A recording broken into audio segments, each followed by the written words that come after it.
Yes, yes. Nag-vlog din pala ako ngayon. Nag-vlog ako ngayon. Pero ngayon, hininto ko dahil sa paglalaro ko sa linya. Pero kung continue ko yan pag-uwi ulit, sana supportahan niyo yung vlog ko dahil ipapakita ko kung gaano kaganda yung Pilipinas, yung mga waterfalls, maganda, at pupunta ko yung mga exotic food. Kaya titignan natin yung mga yan.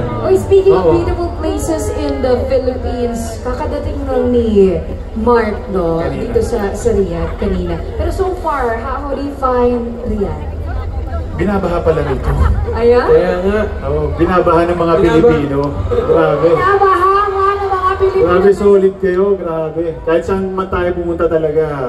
Yes. Pag nagsama-sama yung Pilipino, solid yung mga yan. Right, ang daming tao talaga at nakaabang sila sa lahat sa'yo, Mark. In fact, meron pa tayong mga nanunood sa labas, but we do have screens. May mga message ka ba sa kanila na nasa labas ngayon at hindi makapunta dito sa loob? Yeah, well, kung pwede lang sana pumunta doon mamaya, maglakad-lakad dito para makapag-picture yung mga kababayan natin. Kasi minsan na ito, opportunity na ito, gagawin ko po talaga. Right.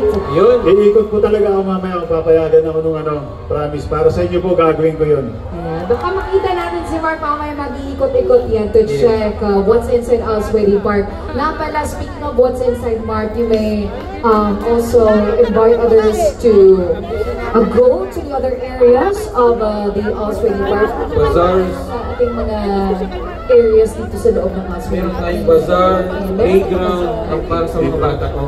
Sa bagay, bata pa naman. Pwede mag- Okay, sa YouTube ko is yun, Mark Pingris na.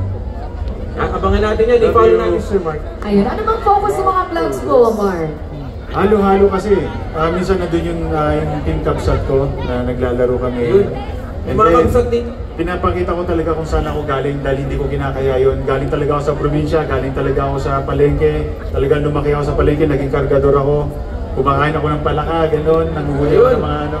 So hindi ko kinakaya yun dahil doon talaga ako nang galing. So yun, makikita nila doon yung pagkatao ko. Maraming mga kabsa